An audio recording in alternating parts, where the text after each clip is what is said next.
बिस्मिल्लाहिर्रहमानिर्रहीम। आज का टॉपिक है डायमेंशन। डायमेंशंस हम एक डिफाइन करते हैं इस तरह के the expression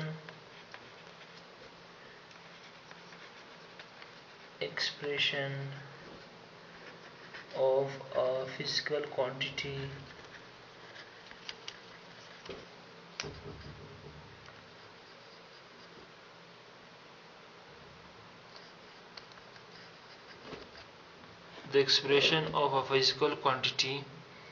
in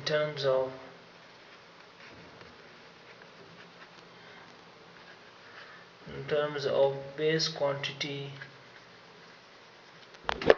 in terms of base quantities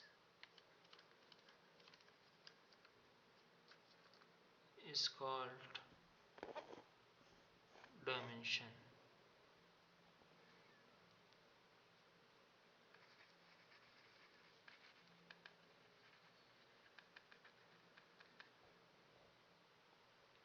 So dimension क्या है? The expression of a physical quantity in terms of base quantity is called dimension. अभी हम पहले एग्जांपल लेते हैं।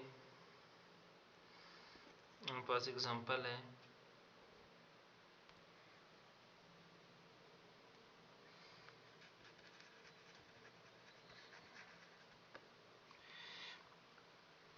अभी हमारे पास जो फॉर एग्जांपल हमारे पास स्पीड है, स्पीड का सिंबल भी v है। अभी स्पीड को हम स्क्वायर ब्रैकेट्स के अंदर बंद क्लोज करेंगे इस तरह। ये इसका फॉर्मूला है speed is equal to distance covered per unit time. अभी जो डिस्टेंस है, डिस्टेंस असल में लेंथ है और टाइम एक कैपिटल टी से लिखा जाता है। तो आगे आएगा ये एल, इसी तरह आएगा टाइम का पावर +1 है, ऊपर जाकर के -1 हो जाएगा इस तरह। अभी आप कह सकते हैं कि जो वेला स्पीड है, स्पीड असल में लेंथ और टाइम से मिलकर बना है। लेंथ का पावर +1 है और टाइम का पावर -1 है। तो आप सिंपली कह सकते हैं कि किसी भी फिजिकल क्वांटिटी को लेंथ एल, मास को हम कैपिटल एम से नोट करते हैं, स्क्वायर ब्रैकेट के अंदर बंद करते हैं, और टाइम को हम कैपिटल टी से बंद करते हैं। किसी भी फिजिकल क्वांटिटी को लेंथ, मास और टाइम की शक्ल में एक्सप्रेस करने को डायमेंशन कहते हैं। अभी लेंथ ये कह सकते हैं, जो लेंथ का डायमेंशन है वो एल है, मास का डायमेंशन एम है, टाइम का डायमेंशन कैपिटल टी है। यानी आप इस तरह लिख सकते हैं कि जो लेंथ है आप इसको एक्सप्रेस करें मीटर में, किलोमीटर में, माइल में, इंचेस में, फीट में। लेंथ असल में ये एल है, इसका डायमेंशन एल है। इसी तरह हमारे पास जो मास है, एक physical quantity, base physical quantity है, इसका डायमेंशन को कैपिटल एम से एक्सप्रेस करते हैं और स्क्वायर ब्रैकेट के अंदर क्लोज करते हैं। इस तरह हमारे पास जो टाइम है, इसका डायमेंशन हमारे पास कैपिटल टी है, स्क्वायर ब्रैकेट के अंदर क्लोज करते हैं। सो अभी लेंथ का डायमेंशन एल है, मास का एम है, टाइम का टी है। इस तरह हम किसी भी फिजिकल क्वांटिटीज को हम लेंथ, मास और टाइम की शक्ल में एक्सप्रेस कर सकते हैं। असल में बेस क्वांटिटीज तो 7 है, लेकिन ज़्यादा तौर पर लेंथ, मास और टाइम बहुत ज़्यादा इस्तेमाल होता है। अच्छा, जैसे मैंने आपको स्पीड का बता दिया कि स्पीड हमारे पास एक फिजिकल क्वांटिटी है और इसका डायमेंशन हमारे पास मैंने बता दिया। स्पीड का डायमेंशन है length and time -1 and it is the distance covered per unit time. अब इसको इस तरह भी एक्सप्रेस कर सकते हैं कि m l t -1। इसमें जो डिस्टेंस, स्पीड में मास का कोई कंसेप्ट नहीं है, मास इंक्लूड नहीं है, तो मास का पावर हम 0 लिख सकते हैं लेंथ का 1 है, टाइम का -1 है, इस तरह।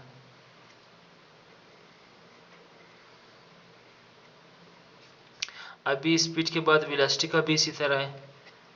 वेलोसिटी का सिर्फ डायरेक्शन है, डायमेंशन वही m0 lt-1 भी लिख सकते हैं। The dimension of velocity is equal to m0 lt-1, या सिंपली लिख सकते हैं lt-1, जिसका डायमेंशन है। और इस तरह हमारे पास जो एक्सेलरेशन है,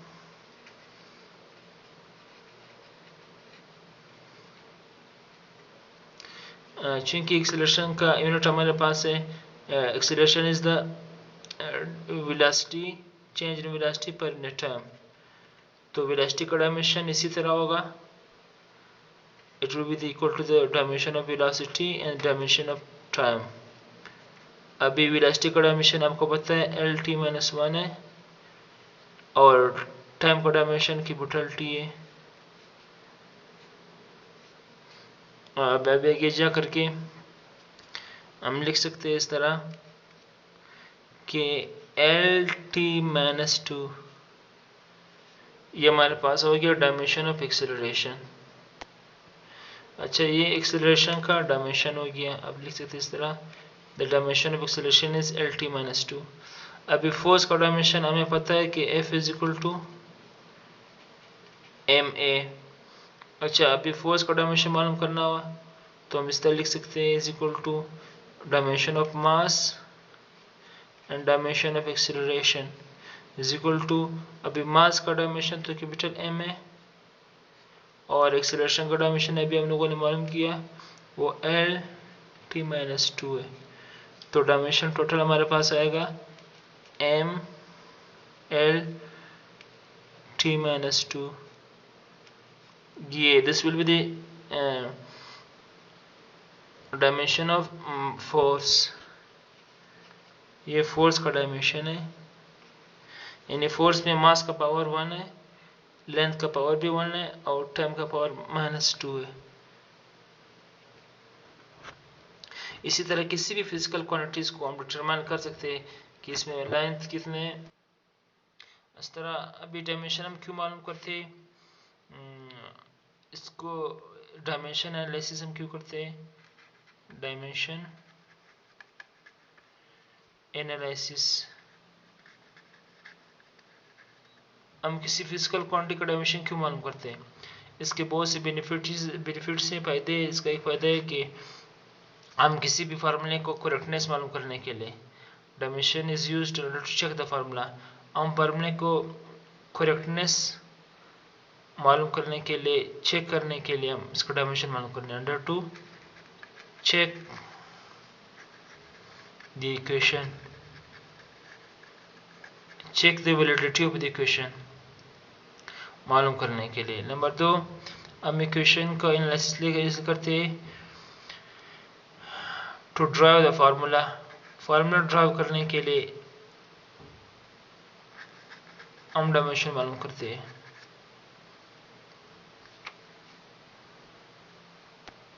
अच्छा, डायमेंशन मालूम करने का तीसरा तरीका है, इसलिए डायमेंशन मालूम इसलिए करते हैं ताकि हम to find the value of constants,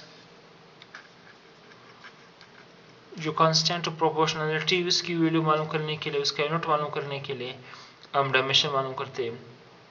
लेकिन जो डायमेंशनलेस क्वांटिटीज है उसका कोई डायमेंशन नहीं मालूम नहीं कर सकते। अभी फॉर एग्जांपल हमारे पास फार्मूला है Vf is equal to Vi plus AT। अभी ये चेक करने के लिए कि, अभी इस फार्मूला को चेक करने के लिए कि फार्मूला राइट है या रॉन्ग है, हम दोनों साइड का डायमेंशन मालूम करते हैं कि dimension of the right hand side should be equal to the dimension of the left hand side। इन दोनों सेट का डायमेंशन सेम होना चाहिए, अगर डायमेंशन डिफरेंट आ रहा हो तो रॉन्ग होगा। अब इस तरफ से Vf वेलोसिटी है, आपको पता है कि वेलोसिटी का डायमेंशन lt-1 है। इस तरफ से भी वेलोसिटी है, उसका डायमेंशन फाइनल वेलोसिटी है, इसका डायमेंशन भी lt-1 है प्लस एक्सेलरेशन का डायमेंशन हमें पता है ये LT-2 है और ये डायमेंशन टाइम है, इसका डायमेंशन T है। तो राइट हैंड साइड का लेफ्ट हैंड साइड का डायमेंशन आ गया LT-1, इस साइड का भी LT-1 आ गया प्लस, या T का पावर +1 है, एक T का पावर +1 है, इधर T का पावर -2 है, ये -2 से +1 माइनस करेंगे हमारे पास आएगा LT-1। आप देख सकते हैं इस इक्वेशन में कि दो फिजिकल क्वांटिटीज तब जमा होंगी अगर जब उनका डायमेंशन सेम हो। डायमेंशन सेम है तो वो सेम होता है, वो ऐड हो सकते हैं। और अगर डायमेंशन डिफरेंट हो, जैसे एक्सेलरेशन का LT-2 है जबकि टाइम का +1 है, डायमेंशन डिफरेंट हो, मल्टीप्लाई भी हो सकते हैं, डिवाइड भी हो सकते हैं। लेकिन जो फिजिकल क्वांटिटीज सिर्फ उस वक्त सब्ट्रैक्ट या माइनस हो सकते हैं जब दोनों का डायमेंशन सेम हो। अभी फार्मूले में इस इक्वेशन को चेक हम लोगों ने कर लिया कि राइट लेफ्ट हैंड साइड का डायमेंशन LT-1 आ गया, LT-1, और लेफ्ट साइड का राइट हैंड साइड का भी LT-1 आएगा। दोनों को ऐड करेंगे हमारे पास भी आएगा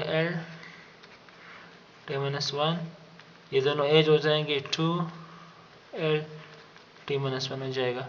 अब 2 तो कांस्टेंट है लेकिन डायमेंशन दोनों का सेम है, इसका डायमेंशन भी LT-1 है, इसका डायमेंशन भी LT-1 है। तो ये इक्वेशन हमारे पास करेक्ट है। चेक हम लोगों ने कर लिया। किसी भी फार्मूले को चेक करने के लिए हम इसका डायमेंशन एनालिसिस करते हैं, डायमेंशन एनालिसिस से हमारे पास रिजल्ट आ गया कि दिस क्वांटिटी इज राइट। इस तरह किसी भी फिजिकल क्वांटिटीज का हम डायमेंशन मालूम करते हैं। आपकी बुक में कुछ एग्जांपल दिए हुए हैं, उसका डायमेंशन हम मालूम कर सकते हैं। लेकिन कुछ लिमिटेशंस है डायमेंशन एनालिसिस से। हम तो फार्मूला चेक कर सकते हैं लेकिन बाद इसमें जो कांस्टेंट्स वैल्यूज जैसे 2 वो हम मालूम नहीं कर सकते, जैसे 2,5 है वो रॉन्ग भी आ सकता है, राइट भी आ सकता है। लेकिन डायमेंशन एनालिसिस के कुछ बेनिफिट्स फायदे भी हैं, जिसमें मैंने आपको 3 बता दिए कि इसमें के ज़रिए हम लोग फार्मूलों को चेक करते हैं, फार्मूला ड्राइव करते हैं। अगर आपको मुख्तलिफ फैक्टर्स का पता हो तो इसके फार्मूला भी हम ड्राइव कर सकते हैं और कांस्टेंट ऑफ पर्सनैलिटी की वैल्यू भी मालूम कर सकते हैं। इस तरह जैसे हमारे पास फार्मूला है ग्रेविटेशनल फोर्स का F = G(m1m2)/r² है, ये न्यूटन्स लॉ ऑफ ग्रेविटेशन है। अब इसमें फोर्स का डायमेंशन चेक पुट करते हैं, मास 1 का मास का डायमेंशन पुट करते हैं, 2 का भी, और रेडियस का डायमेंशन पुट करते हैं। हम ये कांस्टेंट ऑफ पर्सनैलिटी G का वैल्यू भी मालूम कर सकते हैं। इसके अलावा G का जो यूनिट है वो डायमेंशन एनालिसिस के जरिए हम G का यूनिट निकालते हैं कि G का यूनिट क्या आना चाहिए, ये डायमेंशन एनालिसिस के जरिए मालूम कर सकते हैं। So thank you for watching the video.